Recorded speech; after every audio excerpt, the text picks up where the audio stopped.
प्यारे विद्यार्थियों नमस्कार। स्वागत है आप सभी का आपके अपने चैनल गोल्डन पाठशाला में।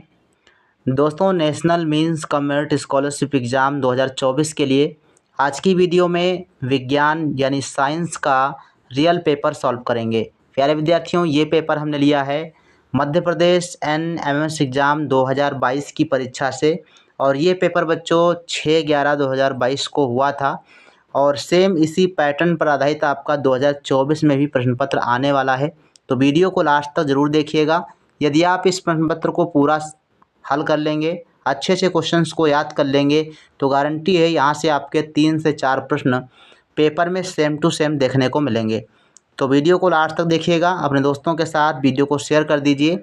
आइए शुरू करते हैं वीडियो को। तो विज्ञान का बच्चों पहला प्रश्न आपकी स्क्रीन पर दिया गया है। यदि आपको प्रश्न का उत्तर आता है तो कमेंट सेक्शन में ज़रूर लिखते हुए चलिएगा, और क्वेश्चन का उत्तर यदि आपको नहीं आता है तो कॉपी पर लिख करके याद करने का प्रयास कीजिएगा। विद्युत धारा के तापीय प्रभाव पर आधारित सुरक्षा युक्ति को कहते हैं बैटरी, विद्युत फ्यूज, धनात्मक या विद्युत सेल। तो विद्युत धारा के तापीय प्रभाव पर कौन काम करता है? तो ऑप्शन नंबर बी आपका सही हो जाएगा। विद्युत फ्यूज जो होता है ये तापीय प्रभाव पर काम करता है। क्वेश्चन नंबर 2 है, बिना किसी माध्यम द्वारा ऊष्मा स्थानांतरण के प्रक्रम को कहते हैं तापमापी, चालन, विकिरण या इनमें से कोई नहीं। तो यदि आप हमारे रेगुलर वीडियो देखते हैं तो आप सभी लोग इन 35 प्रश्नों में से कम 30 प्रश्न तो जरूर सही कर लेंगे। तो इसका बच्चों सही आंसर है ऑप्शन नंबर सी। विकिरण विधि में जो है ऊष्मा स्थानांतरण जब होता है तो माध्यम की आवश्यकता नहीं होती। जैसे आपका जो है संवहन विधि ले लो, तो उसमें द्रवों में संवहन विधि से ऊष्मा का स्थानांतरण होता है, तो द्रव एक माध्यम बन जाता है। इसके अलावा ठोस में चालन विधि से ऊष्मा का स्थानांतरण होता है, तो इसमें भी आपका ठोस एक माध्यम का काम करता है। लेकिन विकिरण विधि में माध्यम की आवश्यकता नहीं होती। जैसे सूर्य का प्रकाश पृथ्वी तक आता है तो इसमें जो है माध्यम की आवश्यकता नहीं होती। ऑप्शन नंबर सी आपका सही जवाब हो जाएगा। 3 नंबर प्रश्न है, कीटों को पकड़कर अपना आहार बनाने वाले पादप का नाम है अमरबेल, गुड़हल, घटपर्णी या गुलाब। तो कीटों को पकड़कर अपना आहार बनाने वाले पौधे कीटभक्षी पौधे कहलाते हैं। कीटभक्षी पौधों में आपका घटपर्णी आता है। ऑप्शन नंबर सी सही जवाब हो जाएगा। इसके अलावा वीनस फ्लाई और ड्रोसेरा दोनों को याद रखिएगा, ये भी उदाहरण के तौर पर पूछे जा सकते हैं। अमरबेल एक परजीवी पौधा होता है, इसको भी ध्यान रखेंगे। 4 नंबर क्वेश्चन है, हीमोग्लोबिन किस प्रकार की कोशिकाओं में पाया जाता है? श्वेत रक्त कण, लाल रक्त कण, धमनियों या फिर लवण। तो लाल रक्त कणिकाओं में हीमोग्लोबिन पाया जाता है। बी ऑप्शन आपका सही जवाब हो जाएगा। 5 नंबर क्वेश्चन है, बीजाणु उत्पन्न करने वाला एक पादप जीव है गुलाब, डबल रोटी का फफूंद, आलू या अदरक। तो बीजाणु उत्पन्न करने वाला पादप कौन सा है? तो ये हो जाएगा डबल रोटी का फफूंद।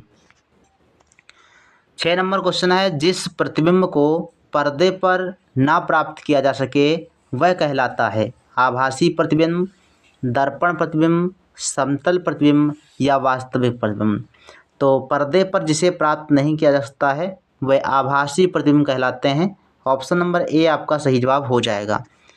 क्वेश्चन नंबर 7 बच्चों है, वह क्षेत्र जिसमें जंतु अपने प्राकृतिक आवास में संरक्षित रहते हैं क्या कहलाता है?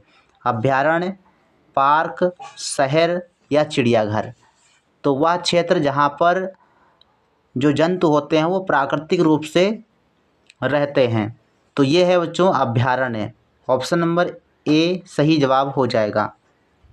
मध्य प्रदेश के छात्र कमेंट करेंगे कि मध्य प्रदेश में कौन सा अभयारण्य या राष्ट्रीय उद्यान पाया जाता है। कमेंट सेक्शन में इसका आंसर लिखिएगा। 8 नंबर क्वेश्चन है, हम यह कैसे निश्चित करेंगे कि कोई एक वस्तु दूसरी वस्तु से अधिक तेज से गतिशील है? ऑप्शन दिए गए हैं, दोनों वस्तुओं की चाल से, दोनों वस्तुओं के आकार से, एक वस्तु की दूरी से या दोनों वस्तुओं की दूरी से।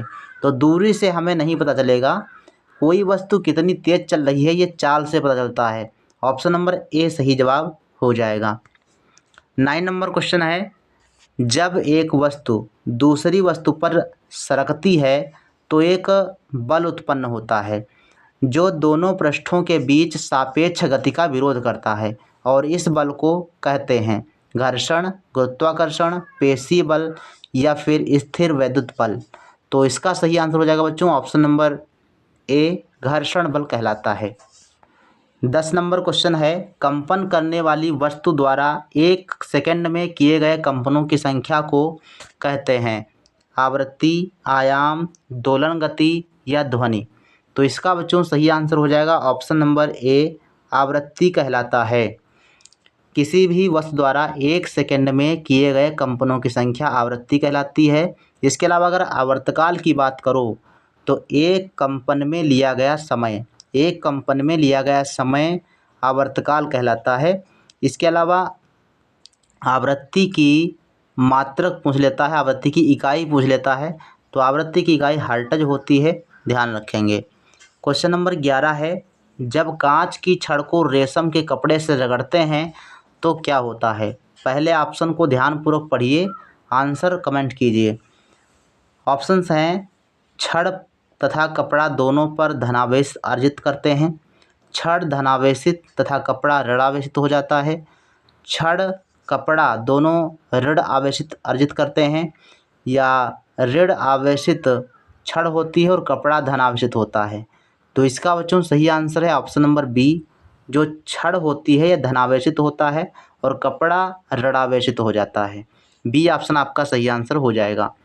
11 नंबर के बाद 12 नंबर प्रश्न है, आपतन कोण परावर्तन कोण के बराबर होता है सदैव, कभी कभी, कभी नहीं या सभी दिशाओं में। आपतन कोण का मान परावर्तन कोण के बराबर होता है, यह सदैव होता है। ऑप्शन नंबर ए आपका सही आंसर हो जाएगा।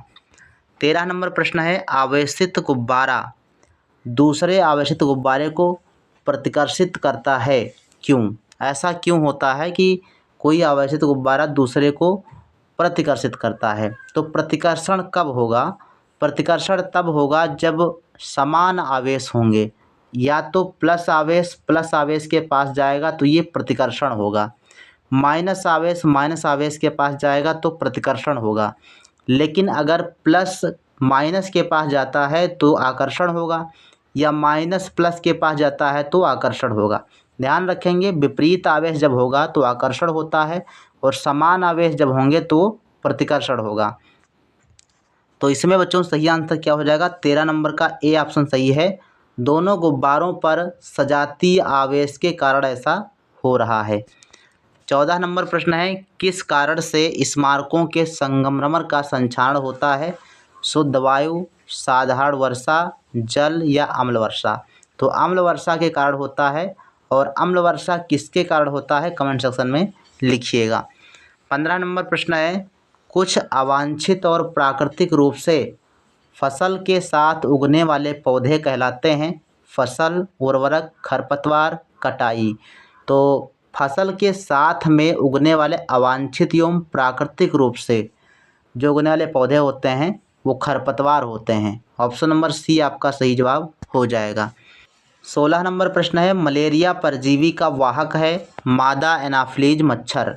इसका 16 का पहला ऑप्शन ही सही होगा, कई बार प्रश्न बच्चों पढ़ाया हुआ है। 17 नंबर प्रश्न है, संचरणीय रोगों का मुख्य कारण क्या है, ड्रैगन मक्खी, चींटी, मकड़ी या घरेलू मक्खी। तो संचरणीय रोगों का प्रमुख कारण होता है घरेलू मक्खी। ऑप्शन नंबर डी जिन्होंने दिया है उनका सही आंसर है।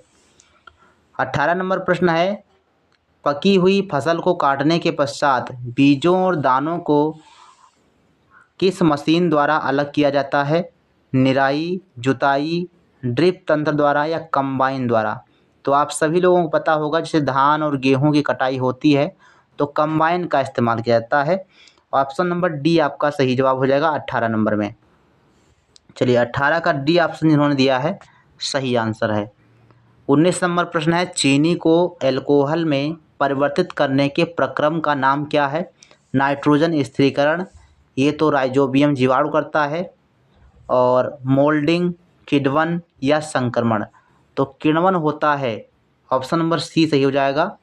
चीनी को एल्कोहल में बदलना ये किण्वन कहलाता है। 20 नंबर प्रश्न है, और ऐसी औषधियाँ जो बीमारी पैदा करने वाले सूक्ष्म जीवों को नष्ट कर देती हैं अथवा उनकी वृद्धि को रोक देती हैं, क्या कहलाती हैं? ईस्ट, जीवाणु, विषाणु या प्रतिजैविक? तो एंटीबायोटिक होती हैं, यानी प्रतिजैविक होती हैं। ऑप्शन नंबर डी आपका सही आंसर हो जाएगा 20 नंबर में। 20 नंबर का जिन्होंने डी ऑप्शन दिया है उनका सही आंसर है। 21 नंबर प्रश्न है, निम्नलिखित में से किसको पीटकर चादर में परिवर्तित किया जा सकता है? ऑक्सीजन, फास्फोरस, सल्फर या जिंक? तो इसमें जो धातु होती है उसको हम पतली चादर में परिवर्तित कर सकते हैं, और धातु अपनी है जिंक। ऑप्शन नंबर डी आपका सही आंसर हो जाएगा। बाकी ऑक्सीजन, फास्फोरस, सल्फर ये अधातुएं हैं। 22 नंबर प्रश्न है, धातुएं अम्लों से अभिक्रिया करके गैस बनाती हैं, कौन सी गैस बनाएंगी? हाइड्रोजन, सल्फर, कार्बन या नाइट्रोजन? तो 22 का सही आंसर है option number A, hydrogen gas का बनाती हैं। जब धातुएं अम्लों से क्रिया करती हैं तो हाइड्रोजन गैस बनती है। 23 नंबर प्रश्न है, मृत वनस्पति के धीमे प्रक्रम द्वारा कोयले में परिवर्तन को क्या कहा जाता है? कार्बनीकरण, वाष्पीकरण, प्रदूषणकारी या फिर संदूषण? तो मृत वनस्पतियों के धीमे प्रक्रम द्वारा कोयले का निर्माण कार्बनीकरण कहलाता है। ऑप्शन नंबर ए सही जवाब है, और बहुत ही इंपॉर्टेंट प्रश्न है। चलिए 24 नंबर का सही आंसर कीजिए। ईंधन के ऊष्मीय मान को किस मात्रक द्वारा प्रदर्शित किया जाता है? किलोग्राम, किलो कैलोरी प्रति ग्राम ऊष्मा या किलो जूल प्रति ग्राम? तो 24 का बच्चों सही आंसर है option number D, kilo joule प्रति ग्राम। ऑप्शन नंबर डी आपका सही जवाब हो जाएगा। 25 नंबर क्वेश्चन है, कोयले के अपूर्ण दहन से मुख्यतः कौन सी विषैली गैस बनती है? सल्फर, हाइड्रोजन, कार्बन मोनोऑक्साइड या कार्बन डाइऑक्साइड?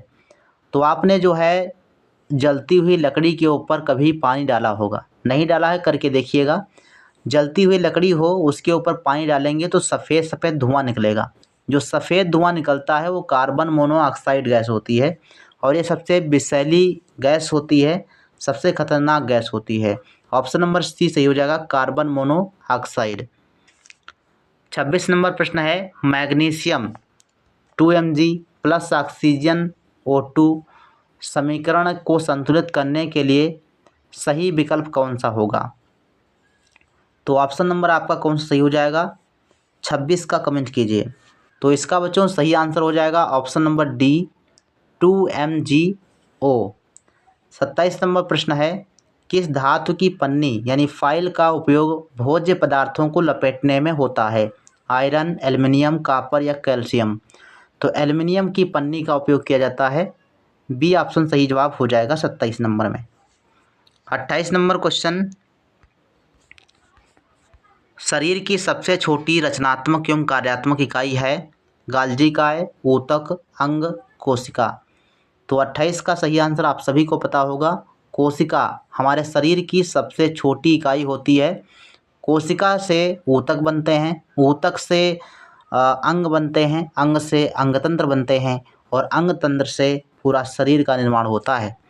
29 नंबर प्रश्न है, निम्न में से कौन सा विकल्प उष्णकटिबंधीय क्षेत्र का सर्वश्रेष्ठ वर्णन करता है?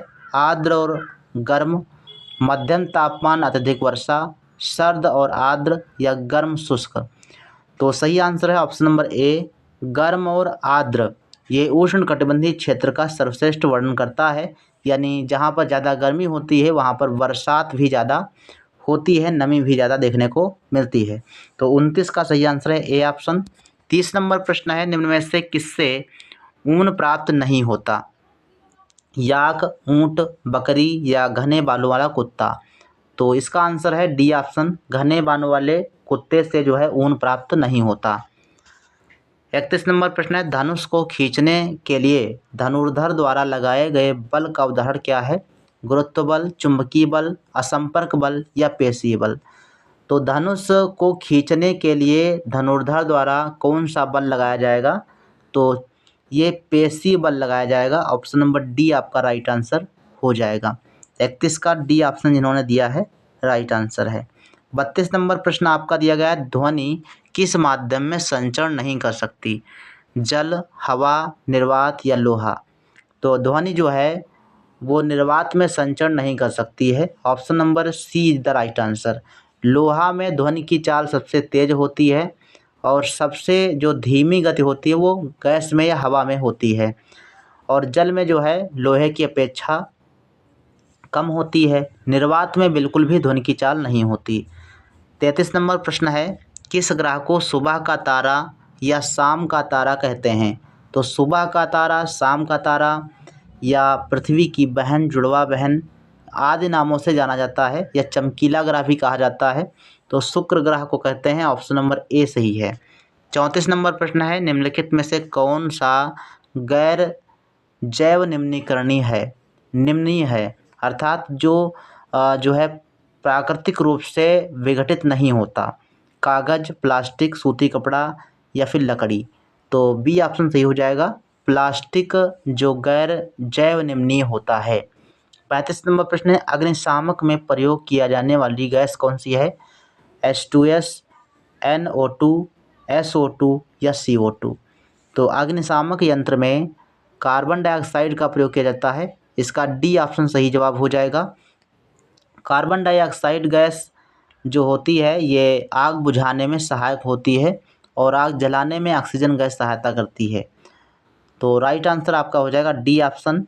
तो आप बताइएगा, आप सभी लोग ईमानदारी से 35 में से आपके कितने क्वेश्चन सही हुए हैं? अपना स्कोर कमेंट ज़रूर कीजिएगा, हमें आपका इंतज़ार रहेगा। बाकी ये वीडियो आप सभी को कैसा लगा है कमेंट सेक्शन में ज़रूर लिखिएगा।